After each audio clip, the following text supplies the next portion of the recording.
அவுது பில்லாஹி மினஷ் ஷைத்தானிர் ரஜீம். பிஸ்மில்லாஹிர் ரஹ்மானிர் ரஹீம். அல்ஹம்துலில்லாஹ் அஷ்ஹது அல்லா இலாஹ இல்லல்லாஹ். இன்ஷா அல்லாஹ் 9வது அத்தியாயம் 32வது வசனத்தை நம்ம பார்ப்போம். இந்த 9வது அத்தியாயம் 32வது வசனத்தில் ஃபர்ஸ்ட் எடுத்தோடனே கடவுள் என்ன எப்படி ஆரம்பிக்கிறாங்கன்னா, யுரீதூன. இந்த யுரீதூன அப்படிங்கிறது அராத யுரீது அப்படின்னா அவங்களோட விருப்பம்,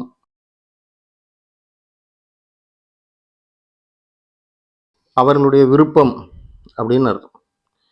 யுரீதுன அப்படின்னா அவர்களுடைய விருப்பம். அவர்களுடைய விருப்பம் என்னவா இருக்குன்னா, ஐ யுத் ஃபியூ அப்படின்னு நல்லா சொல்கிறாங்க. யுத் ஃபியூன்னா அணைக்கிறது, எஸ்டிங்விஷ் பண்ணுறதுன்னு சொல்லுவாங்க இங்கிலீஷில். நெருப்பெல்லாம் அணைப்பாங்களே, நெருப்பை அணைக்கிறது, அது மாதிரி இங்கே அணைக்கிறது தான் அவர்களுடைய விருப்பமாக இருக்குது. ஐ யுத் ஃபியூ, அவர்கள் எல்லாருடைய விருப்பமும் என்னவா இருக்குது, நூரல்லாஹி, கடவுளுடைய ஒளியை அணைப்பது தான் அவர்களுடைய விருப்பமாக இருக்கிறது.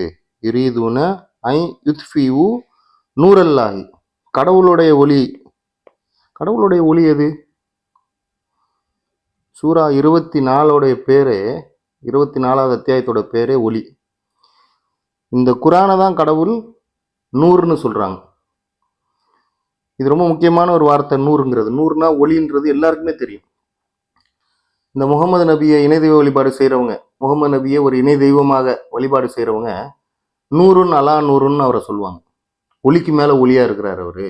ஆனால் கடவுள் குரானை தான் கடவுள் ஒளின்னு சொல்கிறார். அவருடைய வார்த்தையை மட்டும்தான் அவர் ஒளின்னே சொல்கிறார். அப்போ குரானை மிஞ்சி, கடவுளுடைய வார்த்தையை மிஞ்சி அவங்க முகம்மதை ஒளின்னு சொல்கிறாங்க. அது முழுக்க முழுக்க குரானுக்கு மாற்றமானது. சரி, இங்கே என்ன சப்ஜெக்ட்னு பார்த்தா, அவர்களுடைய விருப்பம் என்னவா இருக்குதுன்னா, கடவுளுடைய ஒளியை அணைச்சிடணும் அப்படிங்கிறது தான் அவர்களுடைய விருப்பமாக இருக்கிறது. எதை வச்சு அணைப்பாங்க? பி அஃப்வா ஹி ஹிம். எதை வச்சு அணைக்கணும்னு நினைக்கிறாங்க? அவர்களுடைய வாய்களினால் கடவுளுடைய ஒளியை என்ன பண்ணுறாங்க, அணைச்சிடணும்னு அவங்க விரும்புகிறாங்க அப்படின்னு நல்லா சொல்கிறாங்க. இந்த வாய்களினால் அப்படிங்கிறது இது என்னன்னா, 9வது அத்தியாயம் 30வது வசனத்தில்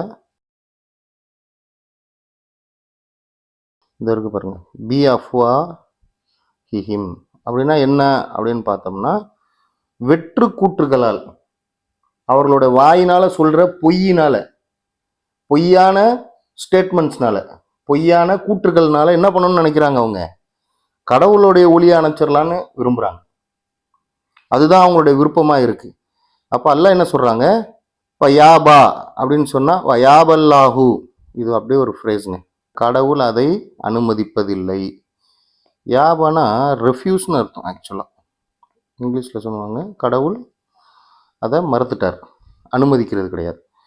அவன் ஊதி அணைக்கணும்னு நினைக்கிறான், வாயினால் ஊதி கடவுளுடைய ஒளியை அணைச்சிடணுங்கிறது தான் அவனுடைய விருப்பம்.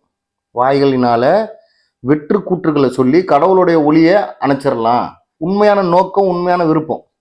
அதை கடவுள் இங்கே நமக்கு சொல்லித்தராரு. ஆனால் அதை கடவுள் என்ன பண்ணிட்டாரு, அந்த மாதிரி ஒரு செயலை நிராகரிச்சிட்டார் கம்ப்ளீட்டாக. அவன் என்னதான் ஊதுன்னு வெற்று கூற்றுகளை கொண்டு ஊதி அணைக்கணும்னு நினைச்சாலும் என்ன ஆகும், இல்லா அன் யுத்திம்ம, இல்லா ஐ யுத்திம்ம. சரியா? இந்த யுத்திம்ம என்னன்னா பலப்படுத்துறது, பலப்படுத்துதல், சத்தியத்தை மேலோங்க செய்கிறது. அவருடைய நூறை என்ன பண்றாரு, அவரு பலப்படுத்துறார், மேலோங்க செய்கிறார். சரியா? ஏன்னா கடவுள் அவர்களுடைய எண்ணத்தையும் விருப்பத்தையும் என்ன பண்ணிட்டாரு, தடுத்துட்டாரு, நிராகரிச்சுட்டார். சொல்லிட்டால என்ன சொல்றாங்க, வலவ் கரிகள் காஃபிரூன் அப்படின்னு நல்லா சொல்றாங்க. கரிகன்னா நிர்பந்திக்கிறது, விரும்புறது. கரிகள்னா அவன் என்னதான் நிர்பந்திச்சாலும் சரி, அவன் என்னதான் விரும்பினாலும் சரி, அவன் அதில் என்னதான் அவன் வெறுத்தாலும், அந்த சத்தியத்தை வெறுத்தாலும் சரி, கடவுள் என்ன பண்றாரு, காஃபிர். காஃபிர்னா நிராகரிப்பாளர்கள்னு மொழிபெயர்க்கிறாங்க. ஆக்சுவலாக காஃபிருங்கிற வார்த்தை நல்லா ஞாபகத்தில் வச்சுக்கோங்க. நம்பிக்கை கொண்டோர், நம்பிக்கையை மறுத்தோர். ஆமன யூமினு. சரி, யூமினூன் மூமினூன்னு நம்ம சொல்கிறோம் தெரியுமா, அதுக்கு ஆப்போசிட்டான வார்த்தை. ஆனால் அசலுக்கு கஃபரன்ற வார்த்தை எங்கேருந்து வருது அப்படின்னு நம்ம பார்த்தோம்னா, கஃபரனா நன்றி கெட்டவன் அர்த்தம்.